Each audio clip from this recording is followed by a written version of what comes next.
Have you lost your job? Have you lost a loved one? Are you exhausted caring for your parents, for your kids? Well, you can find immediate relief when you read Sheila Mack's new #1 bestseller, Bootstraps and Bra Straps.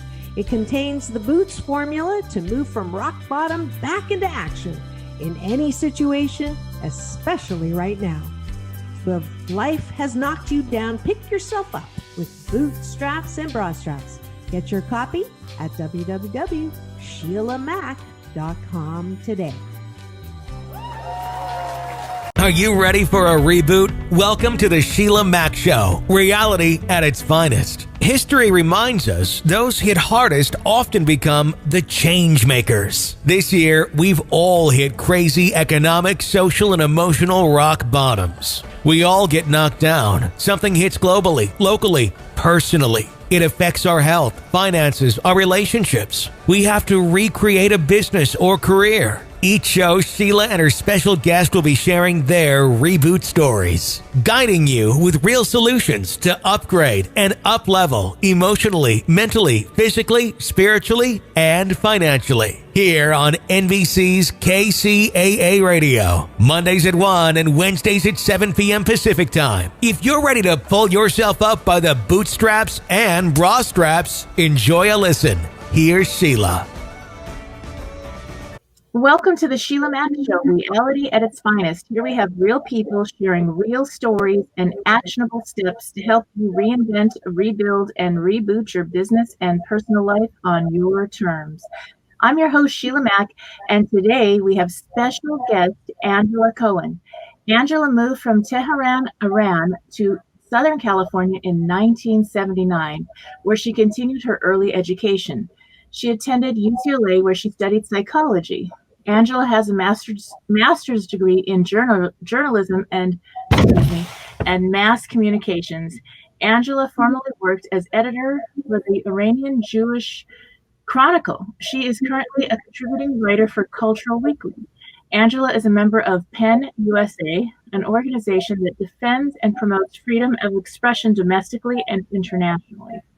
She is a mentor at Young Storytellers Foundation and a member of the National Honor Society. Angela's award-winning work has been featured in Wildbound PR, the Jewish Journal, Public Poetry Series, I'll Have Wednesday, FR&B, and On the Bus literary journals.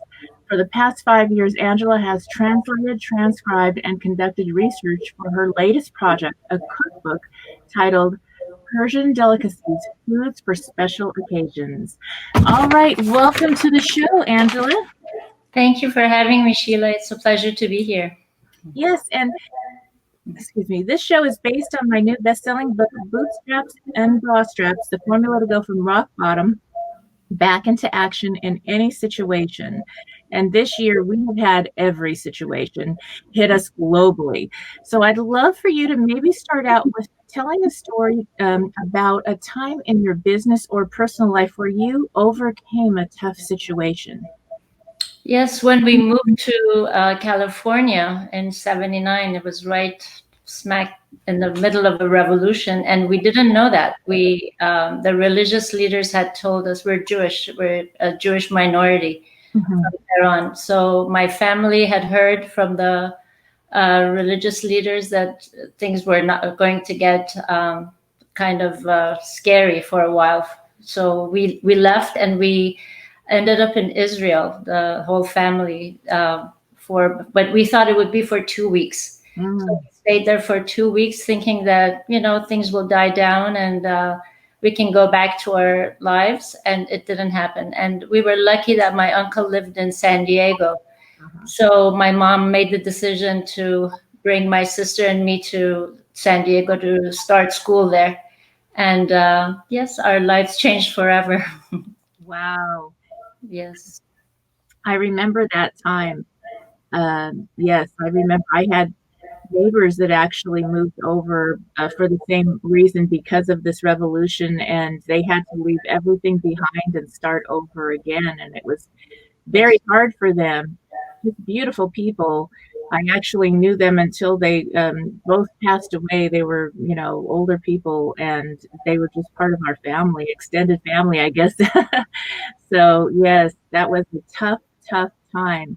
Yes, it's a difficult experience being uprooted from your homeland, from your family, from friends, from your school.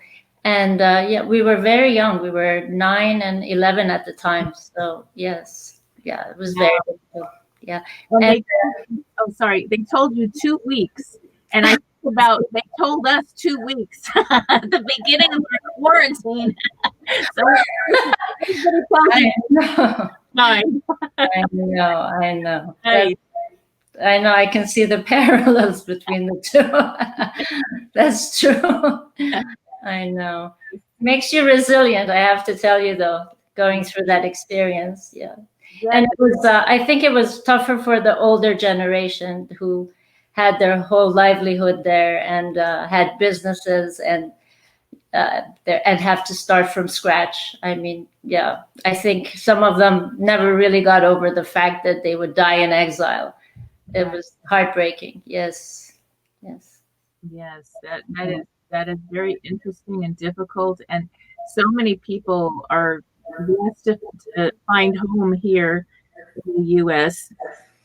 My family also came from somewhere else, and came here, and so that's the thing about this country that I'm very grateful for. With our ups and downs and our sideways, sometimes it is still a beautiful place to live. So that's wonderful. And you went to UCLA and studied psychology. So what was that like for you? I really felt at home in Los Angeles. Mm-hmm. Yeah, Los Angeles has been home for the past 30 plus years, and I didn't feel that in San Diego, unfortunately. So I made the decision to move here. I wasn't allowed to live in the dorms. I had to live with my grandparents the first year. Yes, I came from a conservative, strict family. So that was interesting, but I loved the friends that I met there. I loved the campus. I still go back. Any chance I had, I enrolled my kids at UCLA for summer school. It's a beautiful campus, and the friendships I made at UCLA have been lifelong friends. Very special time. And do you think your experience as a young child brought you into the field of psychology, or what brought you to that study? I think my favorite class in high school was psychology, and yes, I love the research as well, the research that went into human behavior. So that was really interesting. But when it came time for graduate school, I had the choice of continuing in the field of psychology or move into communications and journalism, and that's the route I took. But I really savor and love the experience that I had. Yeah, and if I ever go back for a PhD, it will probably be in psychology, like industrial psychology, maybe. Yes, because it helps. I mean, especially in journalism and everything, I think it really helps you because we have so much, especially this year, there's a lot going on more than ever. So how do you apply that with what you're doing today? Yes, I've actually kept up with the research. I mean, I know that because of the pandemic, depression and anxiety have been on the rise, unfortunately.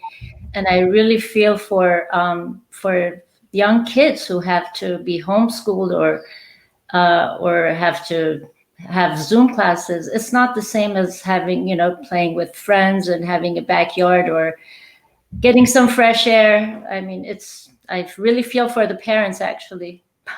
Yes. It's been difficult. It's been challenging. I'm lucky that my kids are grown and they're working from home. It's been an adjustment, but we're very lucky that way. Yes. Yes, yes, it is difficult. And for those listening in, I mean, I have 6 children. 3 are mine, 3 I adopted, and so they're all grown. And my daughter is home with me, and one of my sons part-time when he's not at the dorm. So now the dorms are closed, so he's back home again.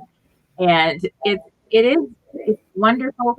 As a mom, I confess I am embracing every moment of having my babies with me a few more moments. You know, it's magic moments for Yes. us. It is hard for our young people still because they're not able to socialize the same way. You know, when the schools aren't open, you don't have the clubs, it's online, and the clubs don't meet as much, and it's just not quite the same. So it is a tough time. Definitely. It Yeah. is for them. The silver lining for us was that we got to play board games. After 20 years, they suggested it, and I was so happy. My husband and I sat down and played board games. It was a time after Thanksgiving, we played card games. So it's been fun for us, maybe not as much fun for them. Yes, yes. But yes, I've been embracing them as well. Yes. Yes. That is something. So I'd love to hear about what you're writing and your work regarding your writings. I write mostly nonfiction. This last project is a cookbook, a compilation of my mom's recipes, my grandmother's, aunts, and other friends who contributed their signature recipes to this cookbook as a means of passing down our stories, the story of our immigration, the Farsi language, and the recipes that will die down with the next generation, unfortunately. So it's a documentation of what happened, and it's a fusion of modern recipes and traditional recipes. And my daughter was asking, she's cooking and baking now, so she started to ask about the korma sabzi and other traditional food, rice dishes. And I realized if I don't write it down, it's going to be gone within a few years, unfortunately. So Yes. preserving history and our heritage. And so with your recipes, are you having stories intertwined? Oh, that's so beautiful. I love that. It was fun. It took a long time translating, putting down the stories, getting the exact measurements, but it was a lot of fun. Right, because you go by a pinch of this and a pinch of that, and you can do it with your eyes closed. That's very true. That's right. That's a lot to think about. A lot of recipe testing over the past few years. Yes, how fun is that? And I'd love to hear maybe an example of one of your stories, like a short example. Sure. Yes, my sister and I would take the Amtrak train or the bus every weekend almost to come visit my cousins in Los Angeles. And my uncle Isaac, used to make breakfast for us, and it was a combination of vegetables, tomatoes, and eggs, and he called it jangul mangul, which means a combination of everything in Farsi. You know? So that's a tribute to him in the cookbook. I added quinoa to it, added some vegetables to it, but it's a tribute to Uncle Isaac, who raised us like his own kids. Oh, that's beautiful. See how incredible that is. And if you're listening in and you have your own cultures and your own ways or recipes, now's the time. People are cooking where they haven't maybe done as much cooking for many years, and they're cooking again. And sharing these recipes with the kids is so important, and creating stories around them to remember loved ones is really fun. I definitely have relatives that always cook, and in fact, we weren't even allowed to have a can in the house. It was against the rules for my grandmother, and as everything was from scratch. And so it was really interesting to go back to that now that we're home so much. I mean, I was very lucky to have an office where my main office was in Beverly Hills before the pandemic, and our restaurants were right downstairs. So we always put lunch out, and then everybody has to go have dinner out because you're networking, you're socializing, whatever. And so I didn't cook as much, and I missed that. And so I really enjoy that cooking at home. There's something different about it, and so it does make a difference. Yes, yes, absolutely. Write down the stories, pass it down. I mean, these are precious moments that your kids and grandkids and the next generation will savor and enjoy. Yes.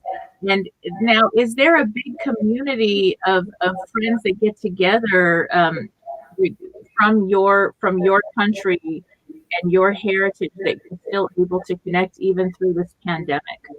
Yes, yes, we have a large community in Los Angeles. We're very lucky and grateful to have that. I've kept in touch with friends I've known since elementary school. They're my best friends. Friends at even at UCLA, we had our own community. We had the Iranian students group, and yes, yes, and we're supportive of one another. Mhm.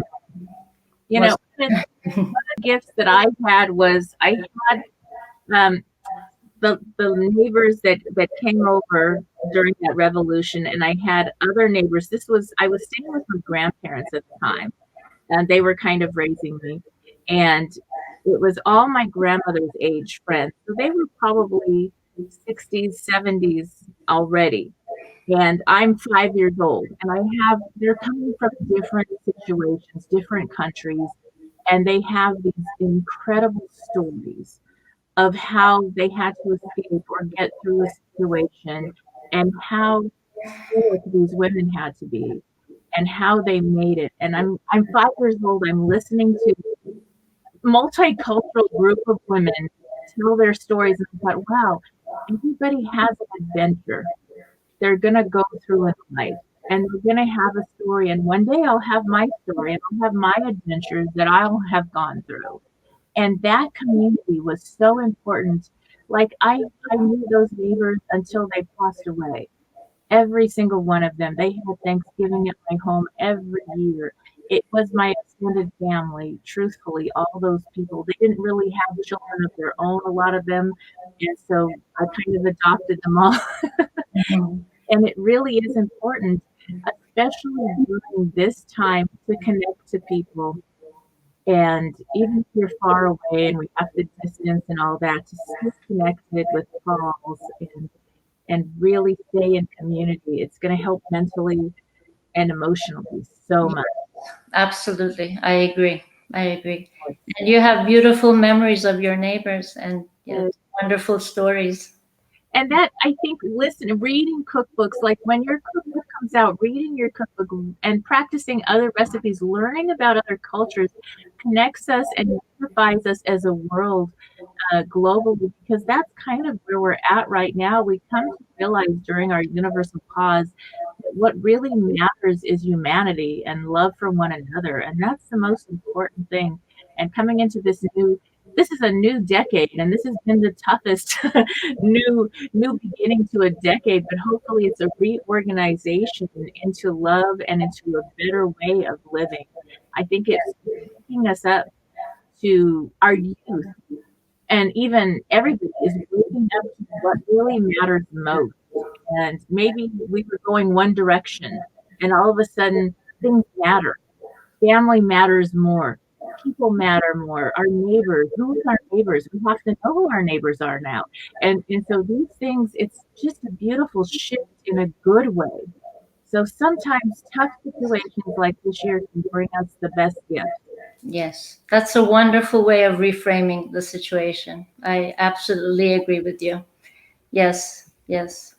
Now, if you're listening in and you are going through, we talked about maybe you're going through depression or a tough time, you feel alone. There's something a lot of people are not aware of, and that's 211. Have you heard of the 211, Angela? I'm sorry, the Have you two heard of the 211? Okay, so 60% of the people I ask have not.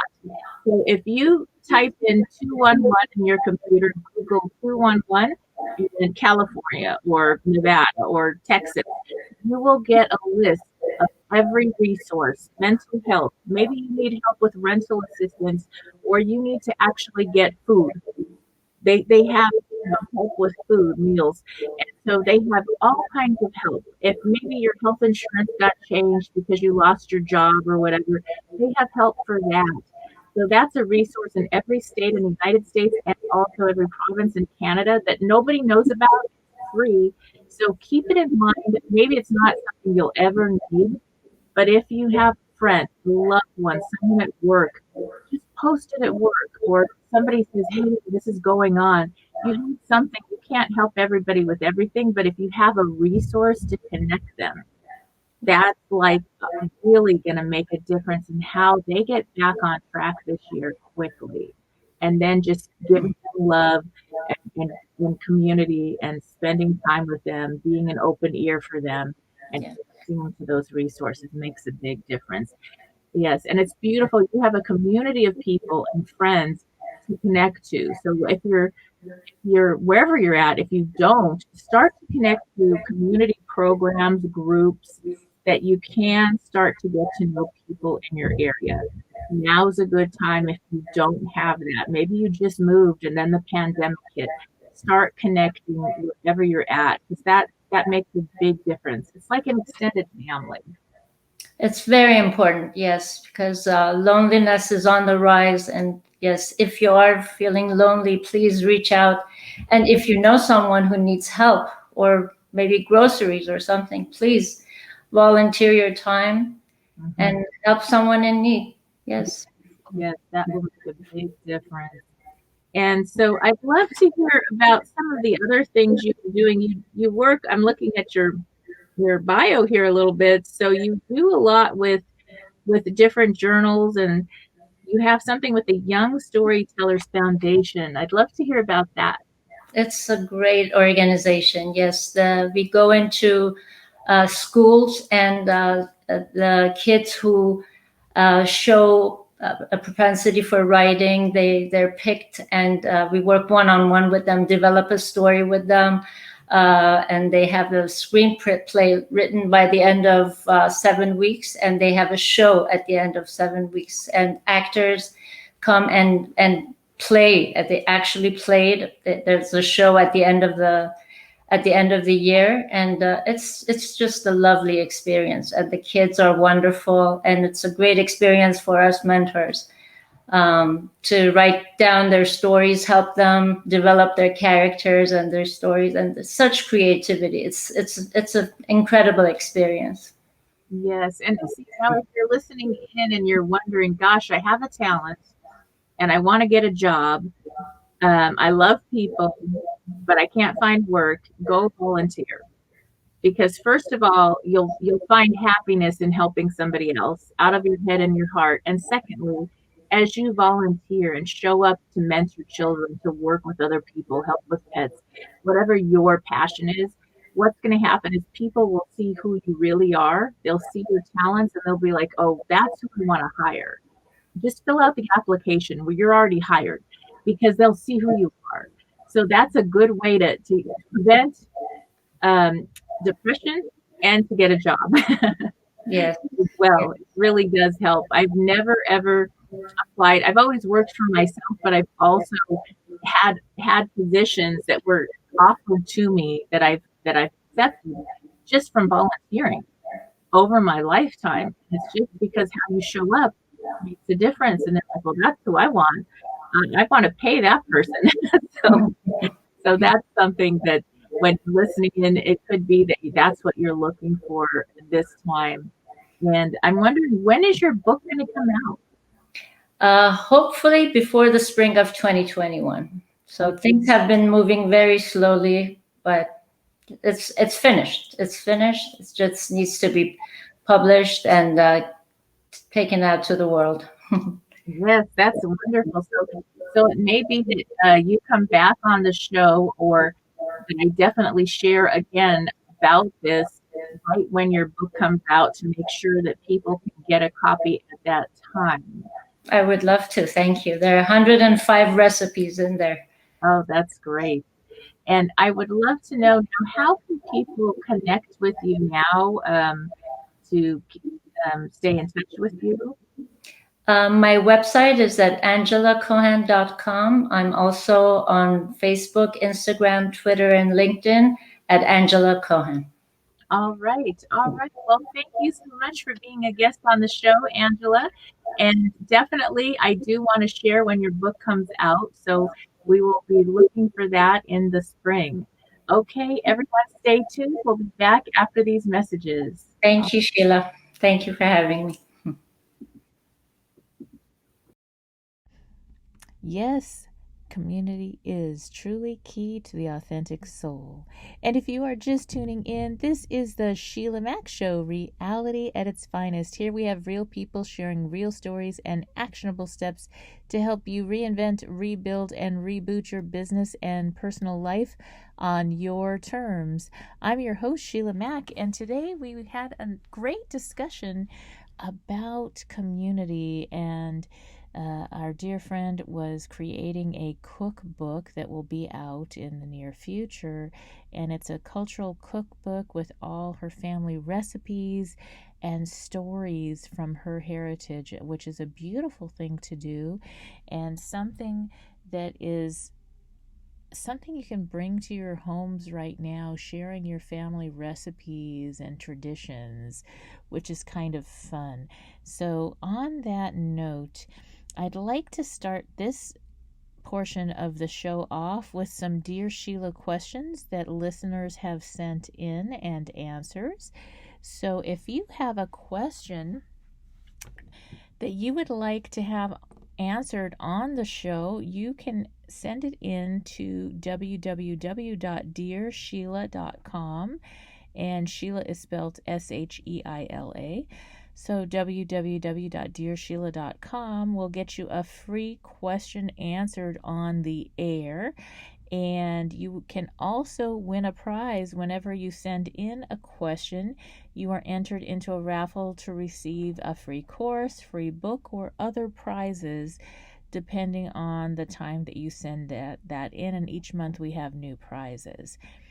So now take a listen to some Dear Sheilas, and here we go. Volume 8.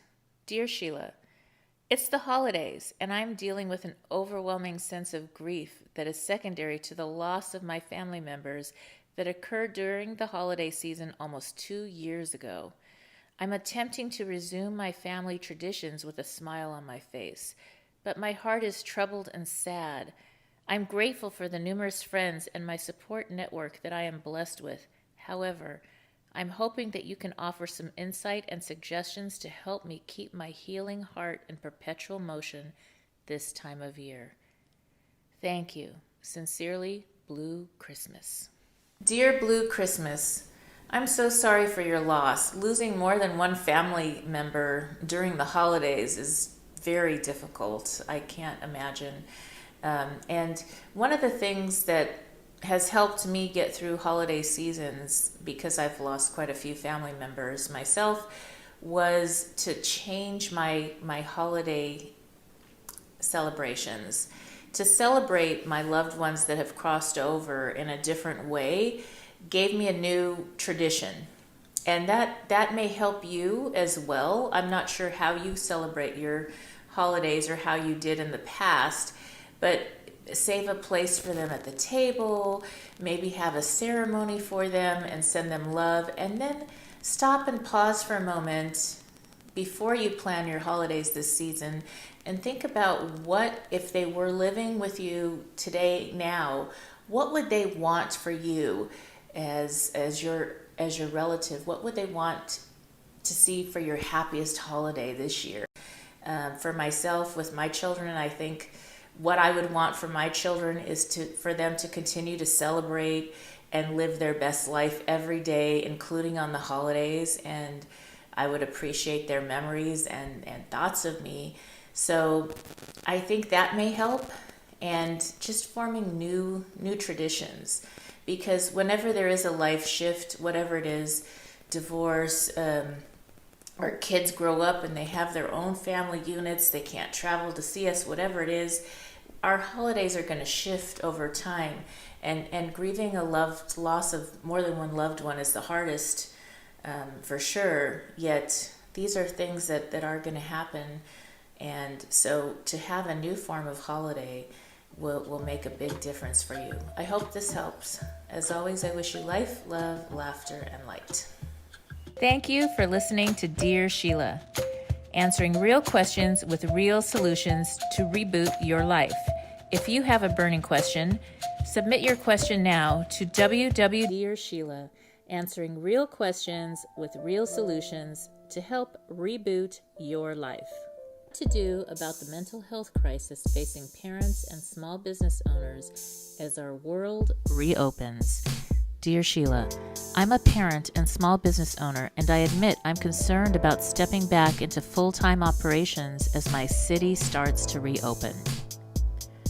The other day, my close friend, who also runs a business, called me in tears as she found out one of her employees had attempted to take his own life due to all the isolation this year. As a small business owner and leader of my home, how do I help my family and check in on my employees while rebuilding and reinventing my entire business? I also struggle with my own mixed emotions as I prepare to reopen. How can I stay on track and mentally strong during these times? Signed, Boss Mom. Dear Boss Mom, this is definitely the year for rebooting and reinventing how we all run our businesses and homes. Allow time to possibly have a soft or slower reopening while taking good care of you. As the leader, how you show up each day is going to set the pace and emotional state of how your employees, clients, and family show up. It is more about how you choose to be and all that you are doing that will make all the difference. In the Boots formula I created, there are some steps that can help. The B in Boots is for being. It's about who you are being in all you are doing and who you need to be during this situation. You are going to have to show up and be very different than you were before this crisis. The first O in the Boots formula is for orientation. In order to get the outcomes you desire, you must be brutally honest here. I want X and I have zero funds for that project. Your outcomes this year need to be realigned to where you find your new orientation on the map. The next O in the Boots formula is for order of operations. Now that you know who you need to be and where your orientation is on your map, you can decide in which order you must do things for the remainder of this year to achieve realistic outcomes. The order in which you do things is going to really drive your results. The T in the Boots formula is for thinking. This is where mindset and your concern to stay strong and help your family and employees maintain mental health awareness comes in. This year especially, setting healthy boundaries and having the resources available to connect loved ones to the right tools can make all the difference. Remember, you don't have to be all and have all the answers, yet the right resources for your employees and family really helps. The S in the Boots formula is for stepping up. This is the part that takes all of the other pieces you have planned out and puts you and your business back into action. The time is now for us to collectively work together for the hurting among us. My hope is that this video series and my new book, Bootstraps and Bra Straps, helps. In my book and on my website, I do provide plenty of free resources to help anyone dealing with a rock-bottom situation reinvent and reboot their business and personal life. If you have a question for Dear Sheila, message me at Dear Sheila, my fiance and I are struggling with planning our wedding. The problem is that my future mother-in-law has created turmoil by inserting herself in our wedding planning. She shows up at our house without notice and lets herself into our home. She has said that if we don't do things her way, she will not attend the wedding. She makes horrible comments about my weight and my appearance, and offhanded comments about her son. We decided to cancel our wedding because of the stress. I want to have a respectful relationship with his mother, but I need to protect myself and our relationship. How can we deal with her controlling personality and work out a way to set boundaries so we can create a positive family atmosphere. Signed, Bride with Tire Tracks. Dear Bride with Tire Tracks. Wow. It is hard because you're marrying your husband, not your mother-in-law, yet you are joining into a new family. So boundaries are very important. I would have a discussion with your husband-to-be about this. It sounds like you've already canceled the wedding, and I'm not sure if you informed your mother-in-law of this yet.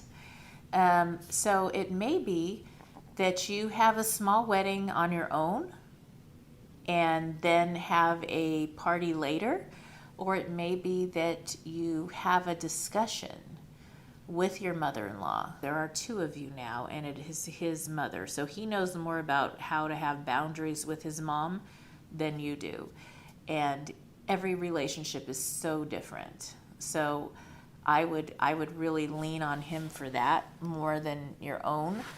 Yet being able to sit down and have a family meeting or discussion about this openly. As a parent, you know, I love my children and I want to be involved in all their plans, yet there's something about letting go. So it is a special day for your mother-in-law, and it may be that she isn't even aware of how much she's over-helping and over-loving and overstepping those bounds. So it could be that how you approach this and how you have that conversation after talking with your soon-to-be husband is going to make all the difference in how you step into this new relationship. Your perspective is she's overstepping her bounds, where it could be that she's feeling like she's contributing so much. So it may just be a misunderstanding that's all in the form of love. So when you put the truth out on the table, there's nothing to hide. It's just the truth. This is how it feels. This is where we're at. We're going to cancel this wedding unless we can figure something out. She, you know, as a mom, there's nothing more that a mom wants for her kids, but for them to be happy in a new marriage. So I hope that helps. As always, I wish you life, love, laughter, and light. Thank you for listening to Dear Sheila, answering real questions with real solutions to reboot your life. If you have a burning question, submit your question now to www.dearsheila.com. When is it time to buy a new home and live the life I want? I'm sick of settling. Dear Sheila, I have been moving from rental home to apartment to rental home for about 5 years. Now with COVID, I'm having lots of trouble with my current landlord, who comes into my place a few times a week and has removed most of my sense of privacy. The pool and activity room are closed, the gym is shut down, yet my rent remains the same. I feel like I'm stuck. I really want to just buy a house and get out of renting. I found a home that someone is willing to sell at an inflated price, and it really doesn't meet what I'm looking for long term. But the owner is offering to carry the loan, and I just want to get out of the terrible rental situation I'm in. The current landlord said they will be willing to let me out of the lease early for a small fee. My question is, should I move out, buy that high-cost house, or stay where I'm miserable? Signed, Homesick. Dear Homesick, this is definitely the year for rebooting and reinventing how we create and invest in our living spaces. Many people have shown up differently during our worldwide crisis. Sometimes emotions have been exaggerated due to financial or outside stress, and this year has brought much more of that into our home life. Continuing to stay stuck in an unhealthy rental situation is not the answer, and overpaying for a home you don't love isn't either. There is a solution to every problem. It sounds like finding your happy place for now will serve you and your family financially and in the long run. Because your landlord is willing to let you out of the lease, now is the time to reinvent your home life. Let's run this situation through the Boots formula. The B in Boots is for being. It is about who you are being and all you are doing and who you need to be during this situation. You are going to have to be really honest about how you and your family choose to invest in the best living space for the short term and the long term. The first O in Boots is for orientation. In order to get the outcomes you desire, you must be brutally honest here. What are your current living expenses? What new homes are available in your price range? And what living space will best serve you and your family? The outcome is happiness now, without getting into a home that is overpriced. If you shop around, you may find that you can rent or buy something that fits better for the short term and save for the outcome or the home purchase that you really want in the long run. The next O in the Boots formula is for order of operations. Now that you know who you need to be and your orientation, you can decide in which order you must do things to move out, find a new living space, and give yourself the peace you seek now while you take the necessary steps to build your credit or just take time that you might need to purchase your dream home without the emotion and rush of just getting out of a bad arrangement. In the long run, the order in which you do things is going to really drive your results. The T in the Boots formula is for thinking. This is where your mindset comes in. Stop waiting for the perfect home and decide on a home that honors your current family needs. The reality is that in a few years' time, your children will go off to college and your home buying requirements may change. Even though you may continue to rent in the short term, moving to a home that serves your present needs instead of overpaying or staying where you are will make all the difference. The S in the Boots formula is for stepping up. This is the part that puts all of the other pieces you have planned into place and gets you and your home life back into action. The time is now for us to collectively work together to rebuild this year. My hope is that this video series and my new book, Bootstraps and Bra Straps, helps. In my book and on my website, I provide plenty of free resources for anyone dealing with a rock-bottom situation to help them reinvent and reboot their business and personal life. If you have a question for Dear Sheila, message me at www.dearsheila.com. As always, I wish you life, love, laughter, and light. All right, if you are just tuning in, this is the Sheila Mack Show, reality at its finest. Here we have real people sharing real stories and actionable steps to help you reinvent, rebuild, and reboot your business or personal life on your terms. I'm your host, Sheila Mack, and today we were discussing traditions, keeping traditions alive, and we had a special guest sharing about how she's creating a beautiful cookbook and family memories, stories of the recipes, and passing those recipes down from generation to generation. So there are so many ways to share about your culture, your traditions, and your family memories, as well as ways to create new ones. And this year, I know for my family and I, we've created some fun new traditions during our pandemic 2020 year. We decided we'd get a Christmas tree early on. So we have a cute little Charlie Brown style teeny Christmas tree that's funny to look at. And we decorated it for Halloween and made it a scary tree. And then we decorated it for Thanksgiving, and now we're decorating for the Christmas season. So it's kind of fun. It's a new tradition that we thought we'd bring in, kind of because it was just something different to do. So there's always ways to bring a new tradition in, and so many ways to have a sense of family and community when you move to a new area, when you have to relocate. It takes time. Make sure to stay connected with friends and family that are far away and start connecting with new people. Get in touch with groups. A lot of times now we have online groups and ways to connect. And I did also mention earlier there is the 211, which is the new 411. Remember, that was a number we used to dial back in the day to get information about anybody or anything. If we wanted to call somebody and we didn't have the number, we didn't have Google. But now if you put Google, if you Google 211, you will get a resource for your area. So 211 Texas, you're going to get all the resources for for Texas area, that's mental health providers, that's free help, that's food banks, that's help with rental assistance, help with finding a job. Lots of different resources on there depending on your state. It's also in every province in Canada. So check out 211 if you're an employer. Post that at your work site or on your Zoom call. Let people know. A lot of times people are not asking for help when they need it. Maybe they're not asking for help at work.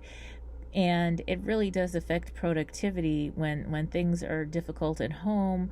So just giving that simple piece of information out can save lives, help families get back on their feet faster than ever. Now we're getting ready to kick off a new year, and hopefully this pandemic will soon be a memory. And we'll have lots of stories to tell about that.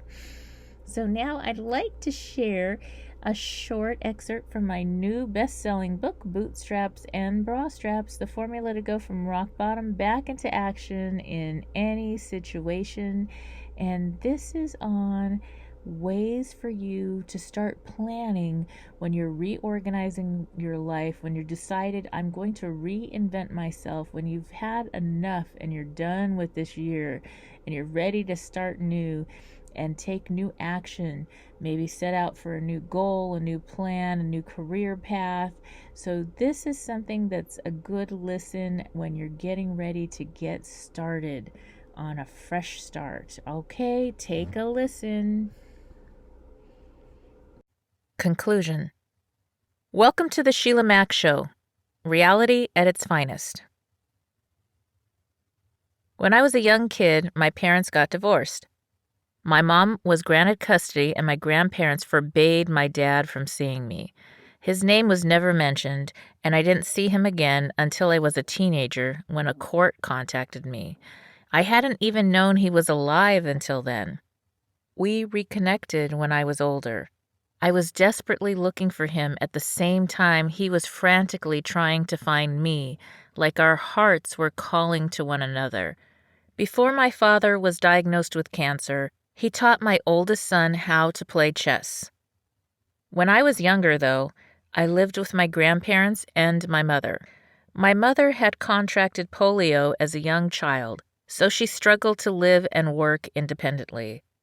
She also tended to be very emotional and somewhat childlike, often throwing tantrums or getting overly upset when things did not go as planned. But she was a beautiful lady, and it was her genuine optimism and youthful heart that taught me how to stay focused on the positive in life. Unfortunately, a lot of unhealthy things happened in that home. My grandparents beat my mother, often throwing her into a wall and occasionally breaking bones. When I got older, I stepped in to prevent this abuse, and then I got beaten too. Once, the police were called because of the noise. My grandfather was a reserve sheriff, and he said, "We need to teach her a lesson," and I ended up in juvenile hall. I moved out of that house when I was 8 years old, after stepping into the middle of another fight and ending up in the hospital with a concussion. I wanted to take my mother with me to find an apartment and get her out of the house. I knew that if I could just move her out of that violence, everything would be peaceful and perfect. But I was young, and the farthest I could go was sleeping in a metal shed in the back of our property. I was so happy to be in that damn shed, to be away from the abuse. It was cold in the winter and hot in the summer, but I decorated it for the holidays with paper chains and construction paper jack-o'-lanterns. Kids are so resilient. Most of my meals came from the neighbors who took me in and fed me. I did chores to help around their house. They were aware of some of what went on at my grandparents' house, so they happily provided a safe place for me to visit. At school, we were assigned speeches to write, and I wrote about freeing the hostages in Iran. I won a speech competition, and I got to travel around the country to other speech and debate programs. I was even invited to share my speech in front of President Carter. Then, when I was 11, the fighting showed up at the shed at 5 o'clock in the morning. My mom ran in and barricaded the door with furniture. "Go out the window," she told me frantically.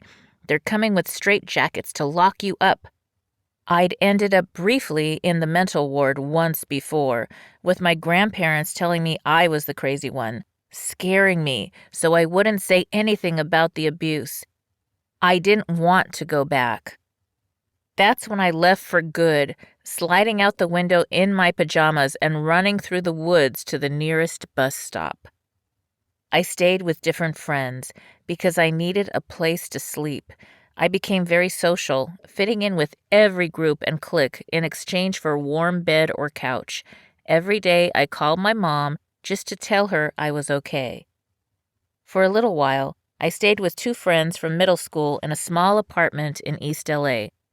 Their parents could barely make ends meet for their own family, and they couldn't afford to support me as well. After a week or so, the mom told me that I had to leave, but that foster care was an option for me to be housed and fed. I'd never heard of it before, but she went with me and held my hand as I turned myself in. I started in a status offenders detention alternative, or soda home, in Pasadena. It was called Rosemary's Cottage, and it was basically a halfway home for kids coming off the streets. I stayed there for a few months until foster parents invited me to come stay with them in Covina. I loved staying there, but they were extremely religious, and I felt like I didn't fit in. Eventually, I ended up in a group home, the David and Margaret Girls' Home, where I had more freedom, a full clothing allowance, and no parents telling me what to do. A rich couple named Michael and Pamela, she was a famous artist and he owned a hotel chain, bought the group home where I was living. Once I heard about that, I marched right up to their door, knocked as firmly as I could, and announced, "Hi, my name is Sheila Mack, and I want to be your personal assistant." They hired me on the spot. Michael and Pamela trained me to help them throw events and run their business. They gave me a room in their beautiful mansion turned art gallery. Sadly, they eventually got divorced, and at age 15, I moved out again.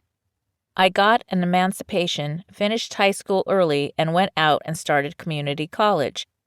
I worked different office jobs so I could afford my own place to stay. I had to support myself because I'd learned that no one else was going to. That brings us full circle to where we started this journey, in the introduction. Making it through. When I was very young, before I moved out of my grandparents' house, I would sit in the corner of the living room while my grandma met with a group of older ladies who were all businesswomen. These amazing, stoic, strong women came from all over the world and ran big businesses. They would sit around the coffee table and tell stories of the hell they had gone through in their life journeys. Mrs. Francis had spent the majority of her childhood in a concentration camp, and she told stories of how she lost touch with her parents and another lady took her in when they were freed at the end of the war. Miss Elaine told stories of growing up in Iran, living an incredibly elegant lifestyle. As a young girl, she was sent to boarding schools in France, and she spoke 8 different languages fluently. After she graduated, Miss Elaine's parents married her off to an older man who demanded that she undergo female genital mutilation. Miss Elaine told vivid stories of how badly her husband treated her. Then one day, her husband was in an accident that cost him his life. She admitted that she felt terribly guilty because she was secretly happy to be free of such a husband. She returned to her family with nothing except for a young baby. Eventually, they married her off again. This man, however, treated her kindly, and they truly learned to love one another. Her husband ran a huge business in the plastics industry. She was treated like a queen, and her entire family was blessed by her marriage to this good man. When the government changed to a different leader, they lost it all overnight. Miss Elaine and her husband left all their worldly possessions and fled to the United States, where they had to start all over again. She never looked back, aside from the stories she would share around the woman's table. When the ladies told their stories, I felt as though I was there with them, living through the experience. I listened to every word. At 5 years old, I thought their adventures were amazing, and I wondered what kinds of adventures I would have. Even later, when I was alone and facing big rock-bottom issues in life, their stories gave me hope and a belief that if they could make it through their lives, I could make it through mine. I just knew that no matter what happens, I would one day be an old lady who made it through, and I would be able to share my stories too. All my life, I have tried to do the right thing, even when other people didn't. I believe in energy, in karma, in the gifts and blessings of this life. I look at every single step of my journey as a gift. There is a reason and a purpose behind everything. Now my purpose is to share my gifts with you, to give you hope, to let you know that you are not alone on your journey, and to reach out and encourage you to tell your story too. The journey. This may be the end of the book, but it's not the end of the road. We are all continuing along our journeys together.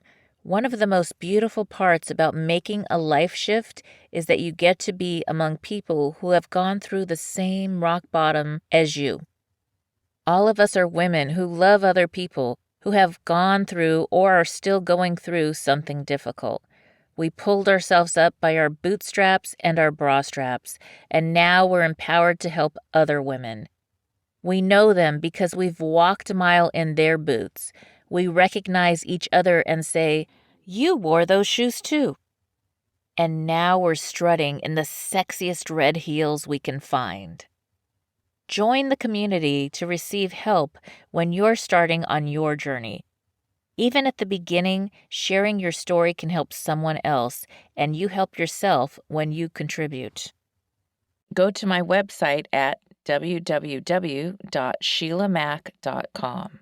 There is a lot of free material there, including activity sheets, resources, videos, and support groups. I also have a Dear Sheila newsletter where those who are dealing with these difficult situations and life shifts write in for advice and answers to their questions. You've seen a few examples in this book, and if you have a question you'd like answered, or if you're going through something, you can write in at www.dearsheila.com. There is something for everybody. When you join the community of strong, powerful, beautiful women and incredible men stepping up to support the women in their lives, it will affirm that you are not alone. As women, we can live in power. We are far more powerful together when we support each other, when we care for each other, when we love each other. When we wear our shoes, our boots, and our bras with pride. We did it. And that was a portion of Chapter 10 in my bestseller, Bootstraps and Bra Straps, the formula to go from rock bottom and back into action in any situation. Grab a copy on Amazon, Audible, or Kindle, or you may get it at my website, www.sheilamac.com, and there you will also find a free Introduction to the Boots Formula course just for you. Thank you again for tuning in. This is Sheila Mac, your host of The Sheila Mac Show, and I look forward to talking with you again on your morning commute on NBC's KCAA Radio, the station that leaves no listener behind.